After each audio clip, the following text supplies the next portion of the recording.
नबी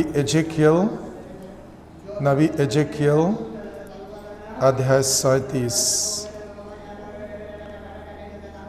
शांत हो जाइए, शांत हो जाइए, शांत होकर अनुभव कीजिए प्रभु को।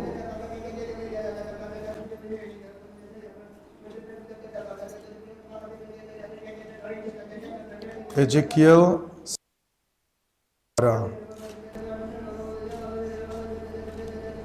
12 से 14 पढ़िए। तुम उन लोगों से कहोगे, प्रभु यह कहता है, मैं तुम्हारी कब्रों को खोल दूंगा, मेरी प्रजा, मैं तुम लोगों को कब्रों से निकाल कर इस्राएल की धरती पर वापस ले जाऊंगा। मेरी प्रजा, जब मैं तुम्हारी कब्रों को खोल कर तुम लोगों को उनमें से निकालूंगा, तो तुम लोग जान जाओगे कि मैं प्रभु हूं। मैं तुम्हें अपना आत्मा प्रदान करूंगा और तुम में जीवन आ जाएगा। मैं तुम्हें तुम्हारी अपनी धरती पर बसाऊंगा और तुम लोग जान जाओगे कि मैं प्रभु ने यह कहा और पूरा भी किया। Hallelujah, hallelujah, hallelujah, hallelujah. ईश्वर कह रहे हैं, मैं तुम्हारी कब्रों को खोल दूंगा, मैं तुम्हारी कब्रों को खोल दूंगा और मैं तुमको कब्र से निकाल दूंगा। प्यारे भाई और बहनों, सचमुच जिस तरह यह संभव था कि यीशु कब्र में रहे, उसी तरह ईश्वर कहते हैं, मैं तुम्हारे कब्र को खोल दूंगा। असंभव है कि ईश्वर आपको छोड़ेंगे, यह असंभव है कि ईश्वर आपको त्यागेंगे। इसलिए ईश्वर बोलता है, मैं तुम्हारे कब्र को खोल दूंगा। और ईश्वर ने आपके जीवन का कब्र को खोल दिया और ईश्वर ने आपको कब्र से निकालना शुरू कर दिया, निकाल चुका है। आदि पाप के कब्र से, अन्य प्रकार की बुराई से, अन्य प्रकार के बुराई के कब्र से ईश्वर ने आपको निकाल चुका। कब्र से निकालना, कब्र को खोल देना, ये हर पल आपके अनजाने में होते रहता है, होते रहता है। ईश्वर आपके लिए कब्र खोल देता है, ईश्वर आपको कब्र से निकालता है। नहीं जानते हैं, अदृश्य ईश्वर आपके जीवन में कार्य करता है, आपके जीवन में कार्य करता है। उसको देख नहीं पाते हैं, उसको छू नहीं पाते, उसको महसूस नहीं कर पाते। जिस तरह ओढ़ा पुत्र के जीवन में होश आया, ईश्वर पिता काम कर रहे थे, होश आया, पवित्र आत्मा की ज्योति, क्योंकि पवित्र आत्मा आपके अंदर, पवित्र आत्मा आपके अंदर निरंतर वो आपसे बातें करता, निरंतर आपको प्रेरित करता, निरंतर आपका मार्गदर्शन करता, निरंतर वह आपको ईश्वर की ओर लेके जाता है। और प्यारे भाई और बहनों, इसलिए ख्रिस्तीय जीवन जीना संभव है, जीना संभव है, क्योंकि ईश्वर आपका कब्र को खोल देते हैं, ईश्वर आपको कब्र से आपको निकाल लेते हैं और ईश्वर आपको अपने नगर में बसाते हैं। कहने का मतलब, आपका असली जीवन, असली जीवन स्वर्ग में पिता ईश्वर के द्वारा तय किया हुआ जीवन, ईश्वर के मन में तय किया जीवन, स्वर्ग से आया हुआ जीवन। ईश्वर, प्यारे भाई और बहनों, मैं बारंबार आपसे मनन करता हूँ, चिंतन करता हूँ, अगर आप और मैं अपने प्रियजनों के लिए इतना चिंतित रहते हैं, 24 घंटे चिंतित रहते, 24 घंटे ध्यान करते, 24 घंटे हमारे प्रियजन हमारे आंखों के सामने रहते हैं, भले हम घर से दूर रहेंगे, दूर रहेंगे। जब हम लोग मंगलवार को घर से निकले, कम से कम कितने बार फ़ोन आया, 6 बजे के बीच से 12 बजे के बीच में कितने बार फोन आया? कितने बार? 3 या 4 बार। क्यों? क्योंकि हम 6 बजे निकले थे, बिना नाश्ता किए निकले थे। और जानकारी ले रही हैं कि नाश्ता किए कि नहीं किए। दूसरी बार में कहाँ पहुंचे? तीसरी बार में पहुंचे कि नहीं? करीब करीब 300-350 किलोमीटर की यात्रा में, 6 घंटे की यात्रा में मैंने, क्योंकि प्यारे भाई और बहनों, आप और मैं अपने प्रियजनों की सदा ख्याल करते हैं। हमारे प्रियजन हमारे मन में रहते, हमारे यादों में, हमारे स्मरण पे रहते, और ईश्वर सदा आपको अपने स्मरण में रखते हैं, आग की पुतली की तरह रखते हैं। वचन में लिखा है, तो मुझे आग की पुतली की तरह मेरी रक्षा कर।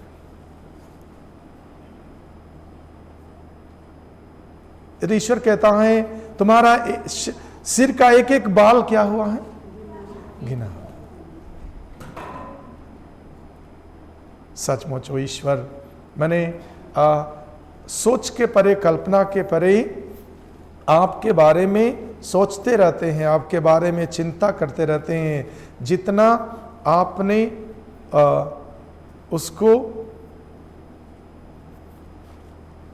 उसके बारे में स्मरण नहीं करते, सोचते नहीं, उससे कहीं क्या कितना गुना अधिक वो ईश्वर आपको क्या है, आपको सोचते हैं और आपको याद करते हैं, आपको स्मरण करते हैं। और जिस तरह से हम बारंबार चिंतन करते हैं, एक बार पढ़िए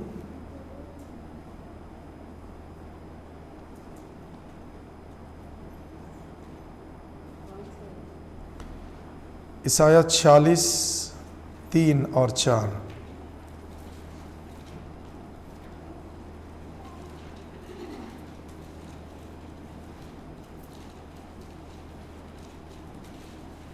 याकूब के वंशजों, इस्राएल के बचे हुए लोगों, मेरी बात सुनो।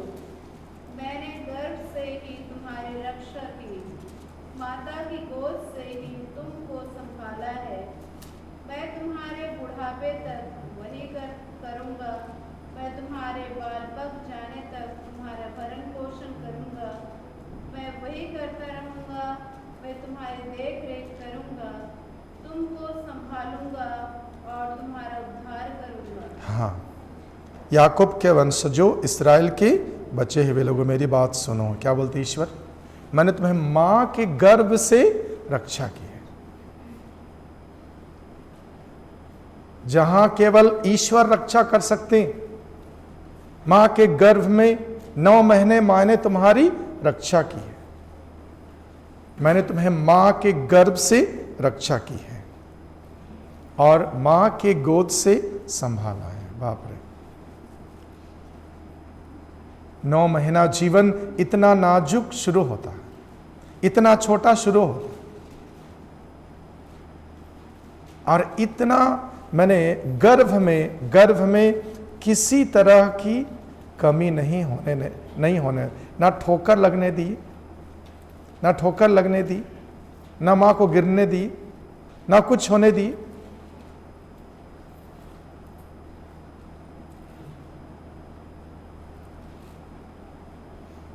थोड़ी सी तकलीफ, थोड़ी सी परेशानी, माँ के गर्भ में आपका विनाश हो सकता है। मैं कभी कभी बहुत गहराई से चिंतन करता हूं, माँ के गर्भ में, माँ के पेट में, उस पानी के बीच में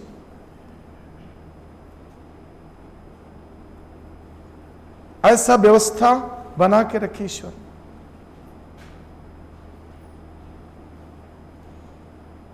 मैंने माँ के गर्भ से रक्षा की। 9 महीने, एक एक पल, एक एक क्षण ईश्वर ने माँ के गर्भ में आपकी रक्षा की। और जब आप जन्म लिए और माँ के गोद में रहे, माँ के गोद में संभाला। मां की गोद में संभाल।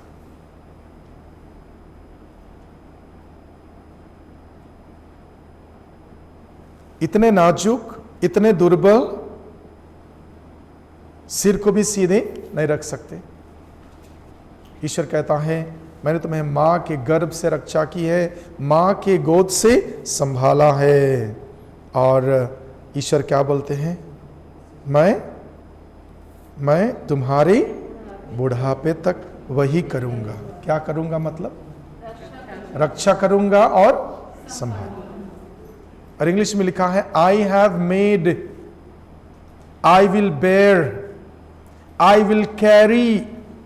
हिंदी में उतना ट्रांसलेशन नहीं आया है, लेकिन इंग्लिश में लिखा है I have made, I will bear, I will carry.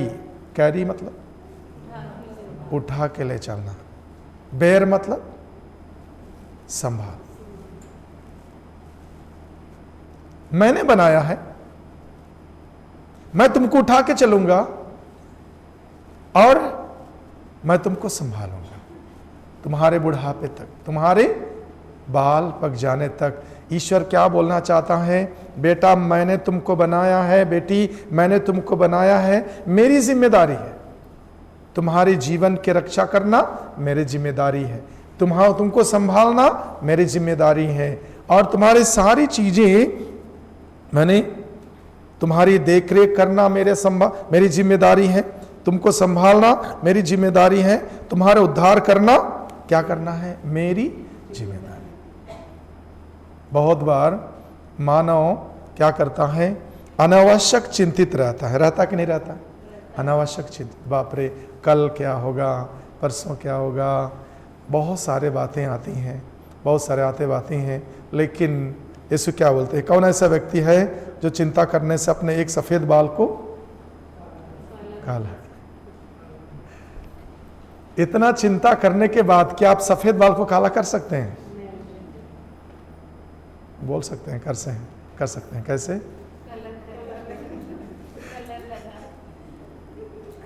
Godrej.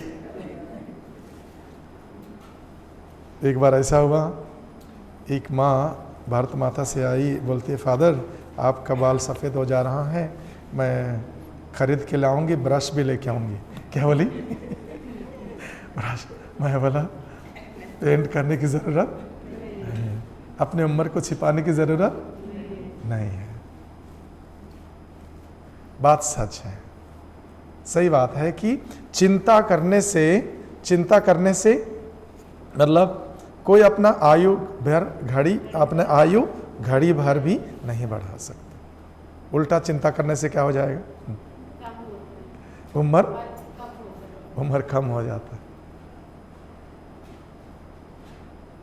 चिंता करने से हमारे धीरे धीरे डिस्टर्बेंस हो जाएगा, पाचन शक्ति डिस्टर्बेंस हो जाएगा, धीरे धीरे क्या होगा,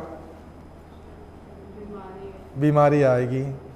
चिंता करने से कभी कभी नींद नहीं आएगी, गहरी नींद में नहीं सो पाएंगे, बहुत सारे बातें बहुत लेकिन इसलिए ईश्वर क्या बोलता है, चिंता मत करो मैं तुम्हारा ईश्वर, चिंता मत करो मैं तुम्हारा ईश्वर हूँ, डरो मत मैं तुम्हारा।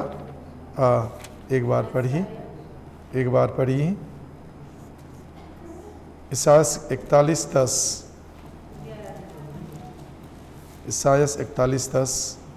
डरो मत मैं तुम्हारे साथ हूँ, चिंता मत करो मैं तुम्हारा ईश्वर हूँ, मैं तुम्हें शक्ति प्रदान कर तुम्हारी सहायता करूँगा, मैं अपने प्रिय दाहिने हाथ से संभालूंगा।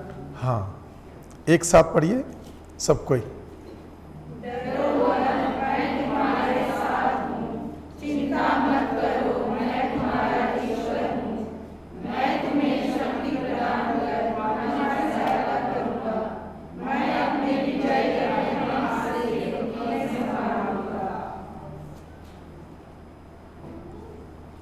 डरो मत मैं तुम्हारे साथ हूं, डरो मत मैं तुम्हारे साथ हूं, चिंता मत करो मैं तुम्हारा ईश्वर हूं। और क्या बोलते हैं, मैं तुम्हें शक्ति प्रदान कर। क्या प्रदान कर? शक्ति प्रदान कर तुमको संभाल। बहुत बार आजकल बेरोजगारी की चिंता सबों को सता रही, नहीं सता रही? बहुत सारे परिवार को बेरोजगारी की चिंता सता रही है, शादी ब्याह नहीं होने की चिंता सता रही है, जीवन में सफल होने की चिंता सता रही है। एक चीज मैंने अनुभव की अपने जीवन में, मैंने कभी नौकरी पाने की कोई चिंता नहीं किया मैंने अपने जीवन। पढ़ाई के समय बस पढ़ाई करते रहा और नौकरी स्वयं मिल गई थी। कितने जगह में? 3 जगह। कितने जगह में? 3 जगह। आज जरूर उस समय, हमारे समय तक क्या है, बहुत अवसर था। जब आप क्या है मैट्रिक पास कर लिए, 11वीं बोर्ड पास कर लिए, उस समय बहुत अवसर था। उसमें मध्य प्रदेश था, एक था, तो बहुत अवसर था, अपॉर्चुनिटी था और वो मिलना ही था। अब 11वीं पास किया मतलब मिलना है। और ऐसा हुआ कि रिजल्ट निकलने से पहले ही बुलाने के लिए आ गए। क्या करने के लिए? बुलाने के लिए, टीचरशिप करने के लिए। क्योंकि उस समय मैथ्स वगैरह मैंने बहुत कम लोग लेते थे मैथ्स वगैरह, मैं मैथ्स लिया।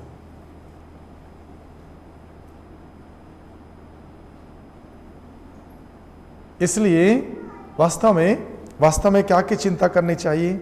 ईश्वर के साथ में रहने की चिंता, ईश्वर का भक्त बनने की चिंता,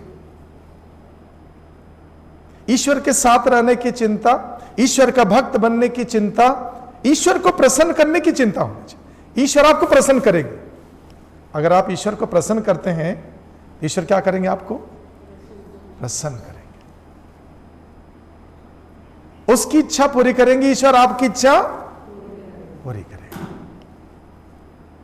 बहुत बार मनुष्य सब कुछ लगाता है, अपने ताकत लगाता है, ज्ञान लगाता है, ये लगाता है, वो लगाता है और चिंतित रहता है, दुखित रहता है। और बहुत बार डर, भय, माने बहुत बार कभी कभी जब बेरोजगार हैं, कुछ बच्चे ऐसा हो जाते हैं कि डिप्रेशन में चले जाते हैं। क्योंकि लोग पूछते हैं ना, कुछ करते हो कि नहीं करते? जवाब दे देते क्या हो जाते हैं लोग? थक जाते। इसलिए अच्छा है किसी से मिलना। कमरे में,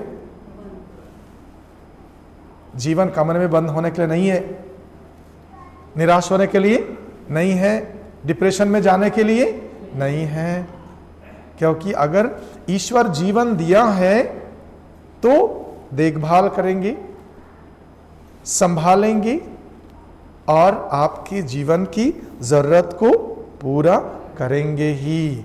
वो करेंगे ही। उसका हाथ छोटा नहीं हुआ है, उसकी शक्ति क्षीण नहीं हुई है। मैंने ईश्वर का हाथ कभी छोटा नहीं हुआ है। और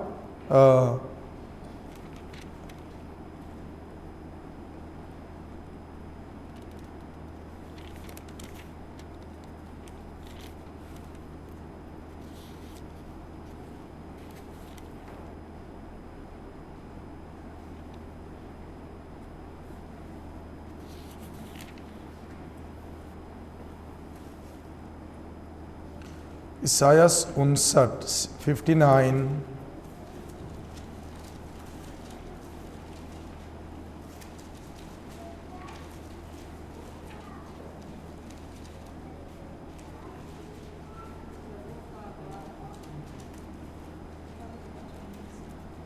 59:1 पढ़िए।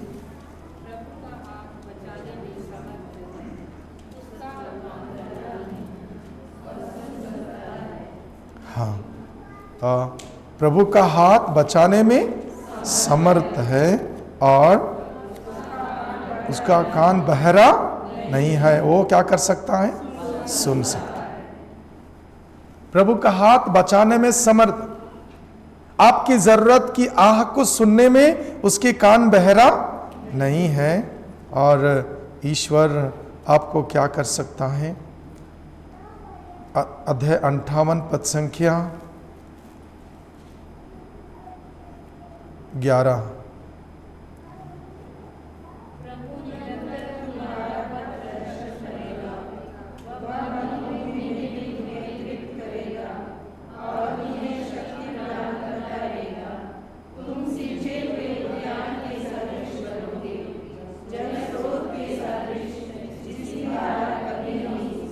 हाँ, प्रभु क्या करेगा? निरंतर तुम्हारा प्रदर्शन करेगा, पथ प्रदर्शन करेगा। वह मरुभूमि में भी तुम्हें तृप्त करेगा। जहां मरुभूमि है, जहां कुछ भी नहीं है, वहां क्या करेगा? वह तृप्त करेगा और वह तुम्हें शक्ति प्रदान करेगा। और तुम कैसे बन जाओगी? सींचे हुए उद्यान के सदृश बनोगी, जल स्रोत के सदृश जिसकी धारा कभी नहीं सूखती। आप माने सींचे हुए उद्यान के सदृश बन जाओगी, जल स्रोत के सदृश जिसकी धारा कभी सूखती नहीं है। और ईश्वर क्या बोलते हैं? माने इसके पहले क्या बोलते हैं? इसके पहले यह कहते हैं कि पद संख्या 6 को पढ़िए।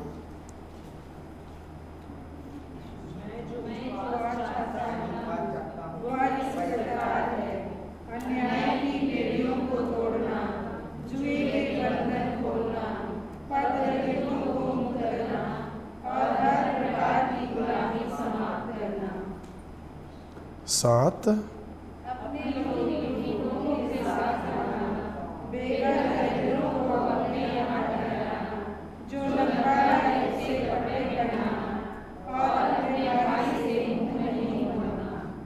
आठ और 9 भी पढ़िए।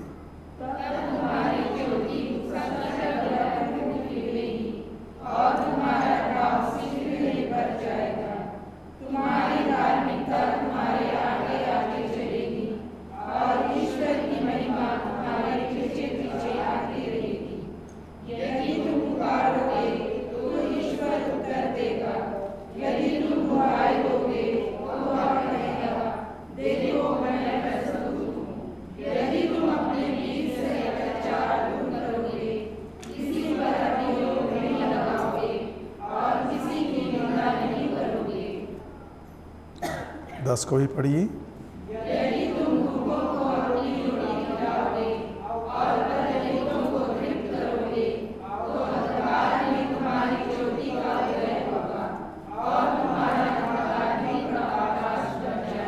हाँ, ईश्वर जो आपसे उपवास चाहते हैं, ईश्वर से चाहते हैं, वो क्या है? अन्याय की बेड़ियों को तोड़ना। हमारे अंदर अन्याय की बेड़ियां हैं, हमारे अंदर अन्याय की बेड़ियों को तोड़ना, जुए के बंधन खोलना, पद दलितों को मुक्त करना और हर प्रकार की गुलामी क्या करना? समाप्त करना। मतलब अन्याय की बेड़ियां, क्या चीज अन्याय? क्या आपके अंदर अन्याय की बेड़ियां है कि नहीं? है कि नहीं है? है। कैसे है बताइए? अन्याय की बेड़ियां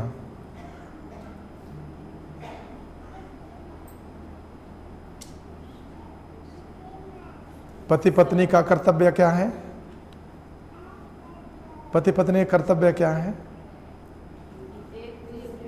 एक दूसरे को प्यार करना, एक दूसरे का आदर करना, सुख और दुख में जीवन साथी बने रहना।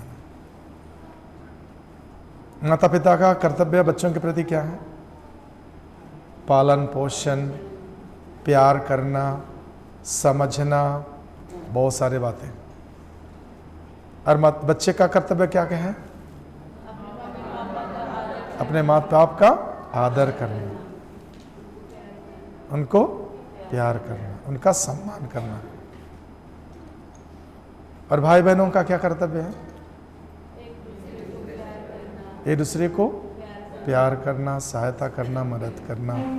तो जब हम वो प्यार नहीं करते हैं। जो जिस तरह से पाप स्वीकार करते हैं तो क्या करते हैं मिस्सा के पहले, मैंने मन वचन कर्म से और अपना कर्तव्य पूरा ना किया।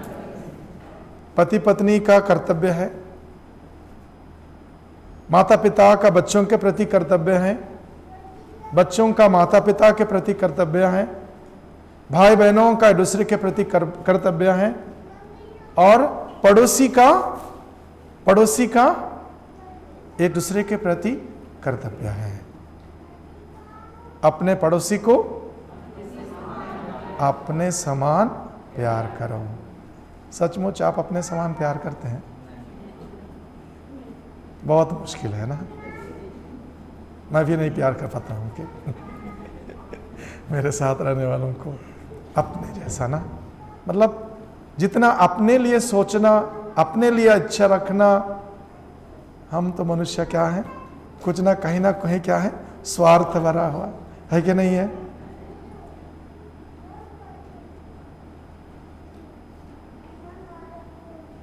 स्वार्थ है। जब अच्छे खाने की चीजें दिख गया तो कैसे लगेगा?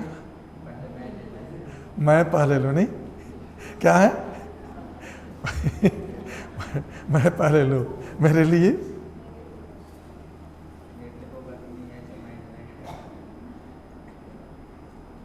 तो अन्याय मतलब अपने कर्तव्य से मुकर जाना क्या है?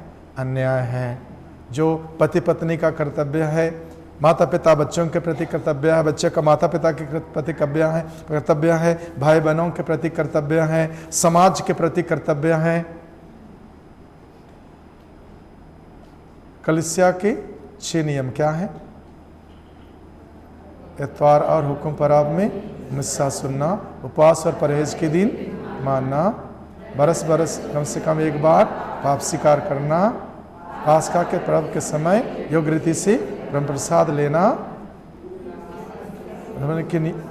विवाह के संबंध धर्ममंडली का नियम मानना, और कलीसिया के पुरोहितों को संभालने में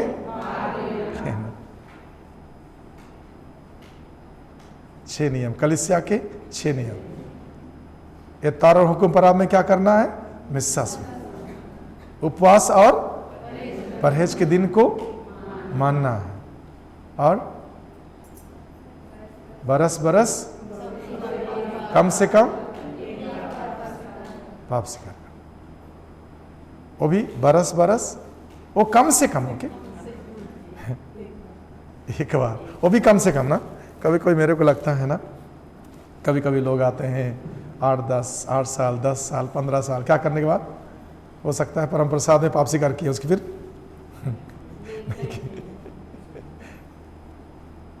ये सब कर्तव्य है, कलीसिया का नियम है, कर्तव्य है। Hallelujah hallelujah hallelujah hallelujah hallelujah hallelujah.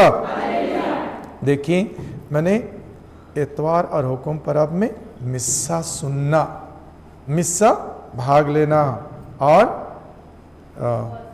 उपवास और परहेज के दिन को मानना, पास्का पर्व के समय योग्य से प्रसाद लेना, बरस कम से कम एक बार पाप स्वीकार करना, और विवाह के संबंध में कलीसिया का नियम मानना, और कलीसिया के पुरोहितों को संभालने में भाग। तो ये सब हम करते हैं, हाँ करते हैं। बहुत लोग करते हैं, बहुत लोग नहीं करते। कलीसिया के पुरोहितों को भाग लेना, संभालने में भाग लेना मतलब 10 मांस, और उनके लिए प्रार्थना करना, और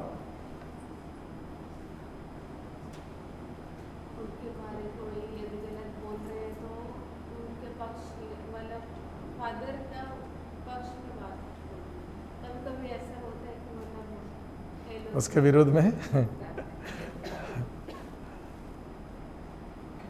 सही बात है। प्रार्थना के द्वारा सबसे पहले, सहयोग के द्वारा, आर्थिक के द्वारा लोग समझें कि मेरा कर्तव्य है पुरोहितों को संभालना। क्या करना? पुरोहितों को संभालना। शांति निवास को किसका काम है? आपका काम है। मैंने तो अपना घर छोड़ा है, किसके लिए? आपके लिए। और तो ये जरूरी, ये सब कर्तव्य हैं। और बहुत बार मैंने नहीं समझने के कारण से क्या है, दान देने में तकलीफ होता है, प्रार्थना करने में तकलीफ होता है। ये सब क्या होता है? दान देने में, ये सब करने में क्या होता है? तकलीफ होता है। Hallelujah, hallelujah, hallelujah, hallelujah. तो देखिए, तो हम जब हम अपनी जिम्मेदारी नहीं करते हैं, रोज रोज हमारे जीवन में जिम्मेदारी है, परिवार के प्रति जिम्मेदारी है। अगर बेटे हैं तो माँ के प्रति, पिता के प्रति, भाई बहनों के प्रति, और विद्यार्थी हैं तो क्या के प्रति? विद्यार्थी हैं तो क्या के प्रति? अनुशासन। अगर विद्यार्थी हैं तो आपका काम क्या है? पढ़ाई करना है, अनुशासन में रहना है। और कभी कभी क्या होता है, बच्चे लोग क्या है, गांव से तो भेज दिए हैं, कहाँ हैं? पीजी में रहते हैं ना। और कभी कभी माता पिता नहीं आते हैं, पूछते भी नहीं है।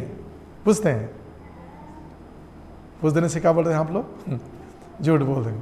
अच्छा पढ़ाई चल रहा है क्या चल रहा है? अच्छा पढ़ाई चल रहा है।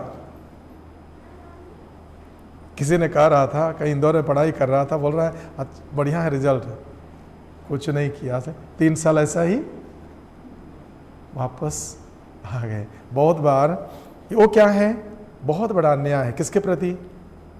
माता पिता के प्रति, अपने प्रति, भविष्य के प्रति, भविष्य में लोगों के प्रति क्या है। देखिए, तो देखिए, जो अपना कर्तव्य है माता पिता का, युवतियों का, पढ़ाई के समय का, और समय का सदुपयोग, मेहनत करना, ये सब करना, परिश्रम करना, ये सब क्या है, ये हमारा जीवन की जिम्मेदारी है। लेकिन ये सब जब हम नहीं करते हैं तो क्या होता है, अन्याय की बेड़ियां हमारे अंदर आ जाती हैं। क्या क्या बेड़ियां आ जाती हैं? अन्याय की बेड़ियां। अन्याय की बेड़ियों को तोड़ना, हमारे अंदर में जो अन्याय की बेड़ियां हैं अपना कर्तव्य के प्रति, न्याय नहीं, मैंने न्याय नहीं किया, और एक दिन ईश्वर जवाब देगा ना। जब ईश्वर के सामने क्या करना पड़ेगा? जवाब देना पड़ेगा। बेटा, मैंने तुमको जीवन दिया था, तुम्हारे मम्मी को दिया था, तुम्हारे पापा को दिया था, तुम्हारे भाई बहनों को दिया था, ये सारे जमीन दिए थे, ये सब कुछ दिया था, तुमने उससे क्या किया? समय दिया था, इतने गुण, इतनी क्षमता। कभी कभी लगता है काश लोग समझ पाते हैं। अभी लोगों के पास समय है, लोगों के पास क्षमता है कि नहीं है? अगर 4-5 लोग मिल के ऐसा ही समय गप्पी मार रहे हैं, इधर उधर घूम रहे हैं, और कुछ मिल करके किसी का भलाई कर दे, किसी का मदद कर दे, जैसे कि पहले हो रहा था गांव घर में ना। एक समय था, हमारे समय था, क्या है, युवाओं का छुट्टी में ना, किसी का ये हो गया तो किसी का खाद डालना, किसी का मेड बनाना, किसी का ये करना, किसी का वो करना। मिनिमम में क्या है, मिनिमम में काम कर देना, क्या हो जाता? बहुत बड़ा भलाई। कभी कभी मैं सोचता हूँ इस तरह से बातें, एक तरह से कभी कभी मैं सोचता हूँ क्या है, अगर गांव में भी, घर में भी मिलकर सब कोई, किसी का कोई ज़रूरतमंद है, कोई परेशानी में है, कोई संकट में है, उनको हम मदद कर दें, खेती बाड़ी करने में, पढ़ाई लिखाई करने में, और कुछ ज़रूरतमंद में मदद करें, क्या बहुत कुछ हो सकता है। परिवार के प्रति जिम्मेदारी, पड़ोस के प्रति जिम्मेदारी, कलीसिया के प्रति जिम्मेदारी। मैं अभी आशीष के लिए गया था, उस क्या क्या क्या कॉलेज बोलते हैं इधर, फुटा कॉलेज, हाँ SBR कॉलेज, मैं फुटा कॉलेज के नाम से जानता हूँ क्योंकि उसी में भी कॉलेज किया हूँ, इसलिए। उसके पीछे एक परिवार है, इतना तकलीफ में देखा, छोटा सा घर, बाप रे, वो भी बेजा कब्जा में। कभी कभी मैं सोचता हूँ, कभी कभी मैं आशीष में घूम रहा था, लोगों का मकान कैसा है, 2 मंजिला 3 मंजिला खाली पड़ा हुआ है। कभी थोड़ा सा आंख खोल के देख लेते कि मेरे भाई इतने ज़रूरत में हैं, लेकिन ऐसे किसी ने कह रहा था कि फादर उसके लिए मैं 2.5 डिसमिल ज़मीन देने का, दान देने का सोचा हूँ। मैं बोला बहुत बहुत अच्छा, आप सोचें, वो परिवार कभी नहीं भूलेगा। मेरे पास तो है, इसलिए 2.5 डिसमिल देने का सोचा।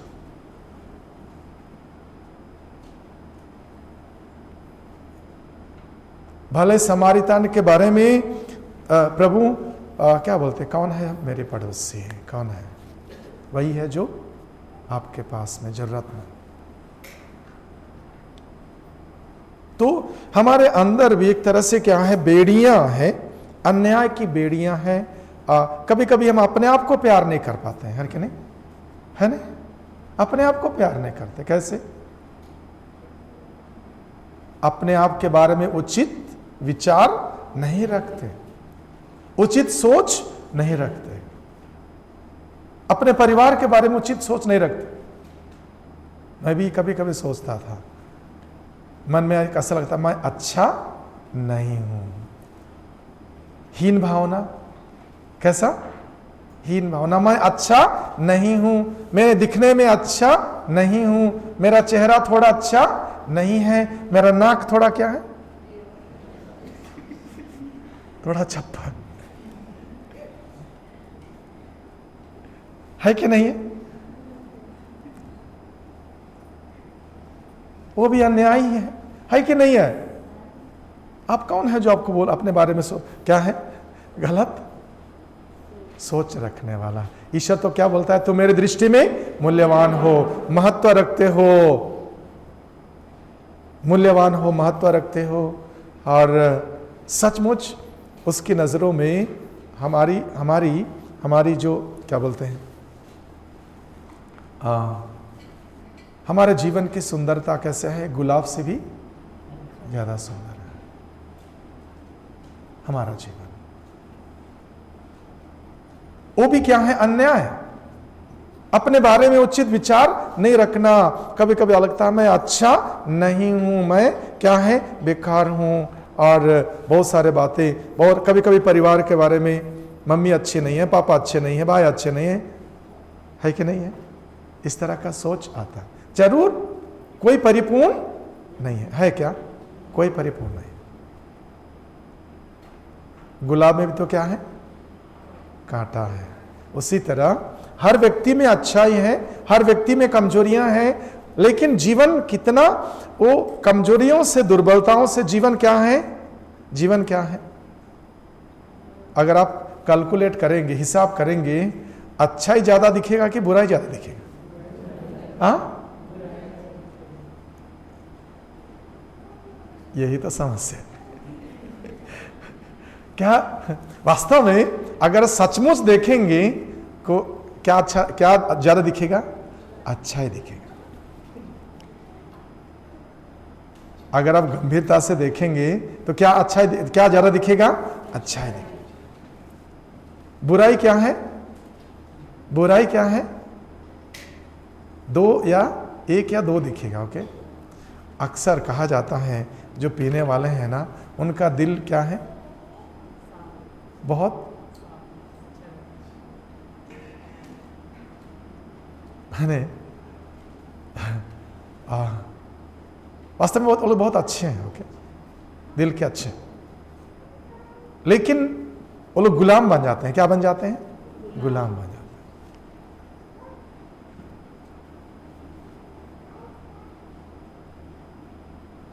बहुत बार जो अच्छाई को नहीं देखते। बहुत बार क्या है, कभी कभी हो सकता है पिताजी बेटे को क्या किए, गुस्सा के क्या कर दी, मारे, तो उसी को मन में जीवन भर रखे रहे। उस दिन क्या की, लेकिन रोज दिन उसको प्यार कर रहे हैं, ये प्रबंधन कर रहे हैं, खाने पीने का प्रबंध कर रहे, कपड़े लत्ते का प्रबंध कर रहे हैं, स्कूल का प्रबंध कर रहे हैं, वो नहीं दिख रहा है। क्या दिख रहा है? एक दिन मारा हुआ वही क्या है, याद रहता है, जीवन भर उसको ढोके चल रहे हैं। लेकिन जो एक एक दिन माने कितना प्यार कर रहा है, यह सब कर रहा है, वो दिखता नहीं है। बहुत बार प्यारे भाई और बहनों, ये सारे बातें हैं, ये मानव का स्वभाव है, मानव का स्वभाव है। और इसलिए हमारे अंदर अन्याय की बेड़ियां हैं, और इसलिए गुस्सा आता है, नफरत आता है, घृणा आता है, और दिल दुखी रहता है, मन बेचैन रहता है, ये सारे बातें आता है। इसलिए क्या करना है, अन्याय की बेड़ियों को तोड़ना। हमारे अंदर अन्याय की बेड़ियां हैं, उसको प्यार करने के लिए रोकता है, सेवा करने के लिए रोकता है, आनंद से रहने के लिए रोकता है, खुशी से रहने के लिए, आनंद से खुशी से रहने के लिए बहुत सारी क्या है, बाधा हो जाती है। इसलिए लिखा है अन्याय की बेड़ियों को तोड़ना और जुए के बंधन खोल। अन्याय होता है और क्या करते हैं, जुआ डालते हैं। किस पर हो सकता है, क्या करते हैं हम, जुआ डाल लेते हैं। बोझ देखिए, कभी कभी जुआ डाल देते हैं, माने चिंता का जुआ, चिंता का जुआ। कभी कभी बच्चे माता पिता के लिए चिंता का विषय बन जाते हैं, दुख का विषय बन जाते हैं। तो क्या कर रहे हैं हम, बच्चे लोग क्या कर रहे हैं, उस पर जुआ डाल रहे हैं। और अगर पति पी रहा है तो जुआ किस पर डाल रहा है, परिवार में पत्नी के प्रति।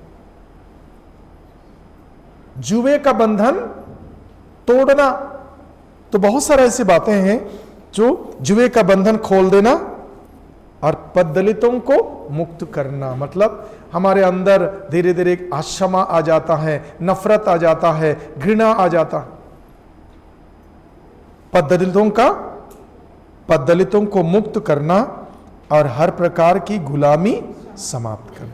हर प्रकार की गुलामी मन में है, सोच में है, विचारों में है। बहुत बार प्यारे भाई और बहनों, ये सारे बातें बहुत गहराई में छिपी रहती, अंदर छिपी रहती हैं।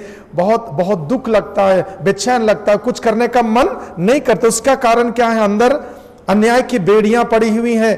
जुआ, अंदर जुआ है, जुआ का बंधन है, और बंधन है, गुलामी है, चिंता, अशांति है, बेचैनी है। और बहुत बार देखिए, बहुत सारी चीजें अभी से मेरे को समझ में आ रहा है कि हमको मैंने हमेशा हमको अपने क्या समझना है, वरदान। आप क्या हैं, वरदान। आप जीवन में, आप दुनिया में बहुत बड़ा वरदान है, परिवार के लिए वरदान है, मूल्यवान वरदान है, अनोखा वरदान है। ईश्वर ने आपको वरदान बना के भेजा, अमूल्य वरदान। बहुत बार कभी कभी रूप, कभी कभी रंग को, उसके बारे में हम अच्छा विचार नहीं रखते हैं। और वास्तव में रंग देना, रूप देना, कद देना मानव का नहीं है। किसने दिया है, ईश्वर ने। और इसलिए आपको आनंद मनाना चाहिए। क्या मनाना चाहिए, आनंद। अपने पर गर्व करना चाहिए, आनंद मनाना चाहिए, खुशी होना चाहिए। ईश्वर ने मुझको ऐसा बनाया, ईश्वर ने मुझको ऐसा कद दिया, ईश्वर ने मुझको ऐसा रूप दिया, ईश्वर ने मुझको ऐसा चेहरा दिया, ईश्वर ने मेरा क्या दिया है। एक भाई अपने मिसेस को क्या बोलता है, तू तो भैंस जैसी दिखती है। बेचारी थोड़ा सा मोटी हो गई बात होंगे ना। तो क्या बोलते, भैंस जैसे दिख, तो भैंस है क्या, पत्नी है।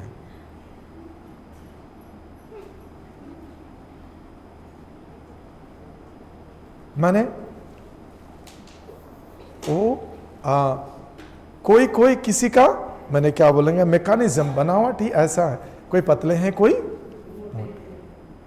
वो गाना है ना, ईश्वर कैसा कुम्हार, किसी को काला बनाया, किसी को गोरा बनाया, किसी को मोटा बनाया, किसी को पतला बनाया, किसी को ऊंचा बनाया, किसी को नाटा बनाया। किसने बनाया? ईश्वर। इसलिए मैंने इसलिए क्या है, दूसरे को देख के कभी आप क्या है, किसी को तुच्छ नहीं समझना, न रूप को देख के, न रंग को देख के, न कद को देख के, न ऊंचाई को देख के। क्योंकि रूप और रंग देना, कद देना, ये रूप देना, कद देना, ये मानव का नहीं है, ईश्वर का, ईश्वर का। और ईश्वर ने सोच समझ के दिया। ईश्वर कभी गलती नहीं कर सकता।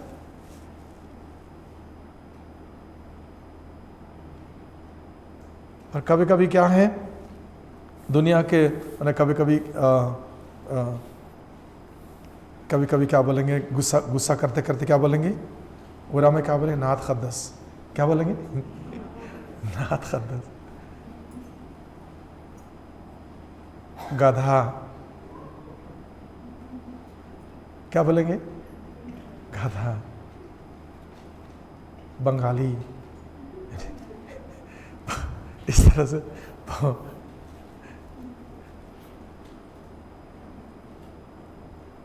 बोलचाल की भाषा में बहुत सारे बातें मैंने क्या है, वास्तव में गुस्सा से सब बोल लेते हैं। लेकिन प्यारे भाई और बहनों, ये रूप और रंग ईश्वर का दिया हुआ है। और कभी मैंने दूसरों को देखते हुए कभी तुच्छ नहीं, क्योंकि ईश्वर का बनाया, ईश्वर जिम्मेदार। और ईश्वर ने, और किस तरह से फूल भी सुंदरता कब आता है, एक फूल में बहुत सुंदरता नहीं आता, कैसे, फूलों के प्रकार। उसी तरह रूप, रंग, कद, व्यवहार, ये सब ईश्वर का दिया हुआ है। और अभी क्या करना है, धीरे धीरे बहुत सारे विचारों को जो दुनिया ने क्या किया, बहुत बार लोग तुच्छ समझे, तिरस्कार किए, तुच्छ किए और छोटा समझे। बहुत सारे बातें जीवन में ऐसा हम सुनते आ रहे हैं। और बहुत सारे बातों को क्या कर दिया, अंदर रख दिए। और अपना पहचान को किससे पहचान बना लिए हैं, जो दुनिया कहता है, जो दो लोग बोलते हैं वो हमारा पहचान है और हमारा पहचान, लेकिन वो असली पहचान नहीं। असली पहचान कौन है? ईश्वर, जो ईश्वर ने दिया है, ईश्वर ने दिया। ईश्वर क्या बोलता है हमेशा, तुम मेरे पुत्र हो, तुम मेरी बेटी हो, मूल्यवान महत्व रखते हो। ये सारे बातें बहुत बार ये नकारात्मक चीजें हमारा पहचान बन जाता है और हम खुश नहीं रहते हैं, कभी संतुष्ट बहुत बार नहीं रहते। सुंदरता में से तुलना करते, किसी का सुंदरता, अक्सर नारियों में ये होता है ना, मैं सुंदर, अब दूसरों की सुंदरता को से तुलना करते, क्या करते, दूसरों की सुंदरता से तुलना करते।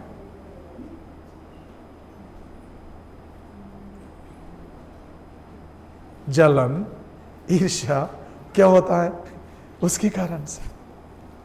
लेकिन मैंने हर एक का अपना पहचान है, हर एक का अपना जगह है, हर एक का अपना पहचान, हर एक का अपना जगह। आपका जगह को कोई नहीं ले सकता। Hallelujah, hallelujah, hallelujah. ये बात सच है। जब मैं छोटा था तो मैं भी ये सोचता था, गरीबी का अनुभव किया। मेरे मन में मैंने क्या ऐसा लगता था, अरे मेरा परिवार अच्छा नहीं है, गरीबी है, कपड़ा नहीं है, खाने की चीज़ें नहीं है, ये सारे चीज़ें नहीं है, और ये सारे चीज़ें नहीं है। ये सब सोच के क्या सोचता था, मेरा परिवार अच्छा नहीं है। निष्कर्ष, लेकिन बात सच है कि हर एक का परिवार महान है, अनोखा।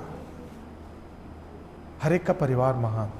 ईश्वर की नज़र में, ईश्वर की दृष्टि में हर एक का परिवार इतना सुंदर, इतना अनोखा, क्योंकि ईश्वर हर एक परिवार को बनाया है। ईश्वर स्वर्ग और पृथ्वी के प्रत्येक परिवार का मूल आधार है। स्वर्ग और पृथ्वी के प्रत्येक परिवार का मूल आधार है। प्यारे भाई और बहनों, सचमुच मैंने हर एक का जीवन इतना अनोखा है, सुंदर है। भले ही बाहर से ये सब कभी कभी लोग गरीबी को देखते हुए, अभाव को देखते हुए और रूप रंग को देखते हुए, ये सब को देखते हुए क्या करते हैं, तुच्छ समझते, तिरस्कार करते हैं। लेकिन ईश्वर सबको समान देखता है, उसके नज़रों में मूल्यवान है। और पद संख्या 7 में क्या लिखा है?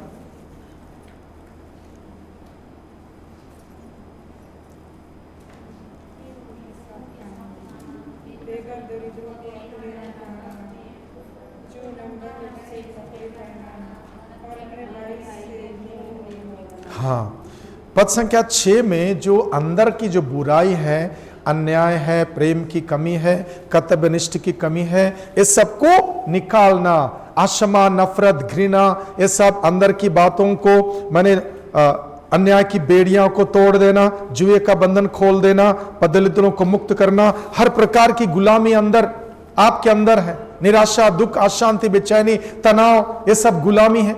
उस गुलामी को समाप्त करना और बाहरी चीज में क्या करना, आपके अंदर से शुद्धिकरण होना है और बाहर से क्या होना है, प्रेम। अपनी रोटी भूखों के साथ खिलाना है, अपनी रोटी भूखों के साथ खाना, बेघर दरिद्रों को अपने यहां ठहराना, जो नंगा है उसे कपड़े पहनाना और अपने भाई से मुख नहीं। तब क्या होगी? पद संख्या 8, तुम्हारी उषा की तरह फूटने, तुम्हारी ज्योति उषा की तरह फूट निकलेगी। आप क्या बनेंगे? संसार की ज्योति। आप आकाश के तारों की तरह क्या करेंगे? चमकेंगे। आप अंदर की बेड़ियां तोड़ देंगी, जुए का बंधन खोल देंगी, दलितों को मुक्त करेंगी और हर प्रकार की गुलामी समाप्त करेंगे। आपके अंदर की गुलामी खत्म हो जाएगा और भूखों के साथ रोटी खाएंगी और बेघर को आश्रय देंगी, जरूरतमंदों को मदद करेंगे। तो आपकी ज्योति उषा की तरह फूट निकलेगी और तुम्हारे घाव शीघ्र ही भर जाएगा। तुम्हारी धार्मिकता तुम्हारे आगे आगे चलेगी और ईश्वर की महिमा, धार्मिकता और ईश्वर की महिमा के बीच में आपका जीवन होगा। धार्मिकता आगे आगे चलेगी और पीछे क्या करेगी? ईश्वर की महिमा। आप धार्मिकता और महिमा के बीच में निवास करेंगे। Hallelujah, hallelujah, hallelujah, hallelujah. और जब पुकारेंगे तो ईश्वर क्या बोलेगा? मैं प्रस्तुत हूं। जब आप पुकारेंगे ईश्वर क्या बोलेगा? मैं प्रस्तुत हूं। और आगे क्या कहते हैं? यदि तुम अपने बीच से अत्याचार दूर करोगे, किसी पर अभियोग नहीं लगाओगे, किसी की निंदा नहीं करोगे। और वही कहा है, यदि तुम भूखों को अपनी रोटी खिलाओगे और दरिद्रों को अपना तृप्त करोगे तो अंधकार में तुम्हारी ज्योति का उदय होगा और तुम्हारा अंधकार दिन का प्रकाश हो जाएगा।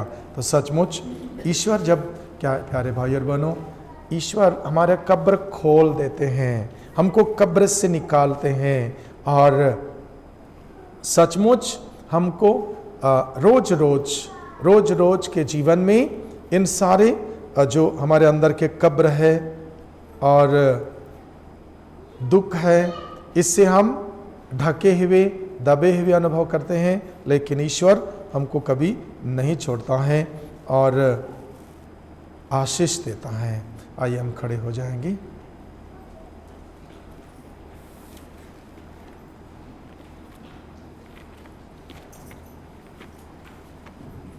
अन्याय की बेड़ियां टूट जाएं।